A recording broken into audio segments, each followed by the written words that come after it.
ভোটের ডিউটিতে এসে মদ্যপ জওয়ানের একেবারে কীর্তি দেখুন। তাণ্ডব চালিয়েছে একটি আবাসনে নাকি ওই জওয়ান।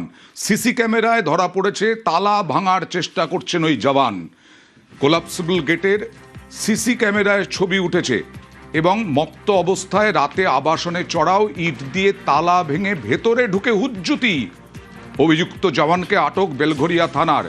কথা বলবো প্রতিনিধি সুবীরের সঙ্গে। সুবীর, বেলঘরিয়া হাই স্কুলে ক্যাম্প, তারপরে আবাসনে গেলেন কি করে, কেন গেলেন? দেখো অয়নদা, এটা গতকাল রাত্রিবেলার ঘটনা।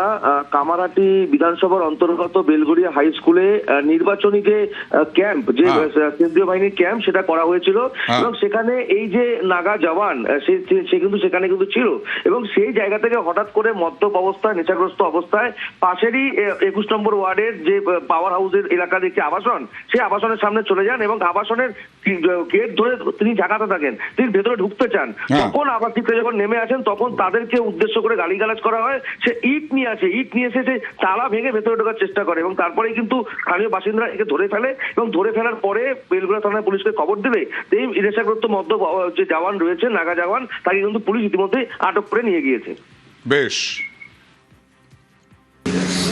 যা ওদের বাপ ঠাকুরদাকে ডেকে আসছে তাই ওরা করছে। তো নির্বাচন কমিশন নিশ্চয়ই কোনো ব্যবস্থা নেবেন। আপনি কি নির্বাচন কমিশনে জানাবেন বিষয়টা? জানাবো তো নিশ্চয়ই, কিন্তু মানুষ কিছু করবে না, মানুষ শুধু ভোট দেবে 3 নম্বরে। ওনার ভালো লাগে যে যখন টেবিলের নিচে পুলিশরা লুকিয়ে যায়, সেইটা ওনাদের ভালো লাগে।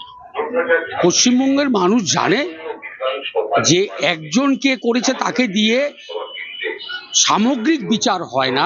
প্রশাসন যদি দেখে যে সত্য ঘটনা, তার জন্য আমাদের কোনো আপত্তি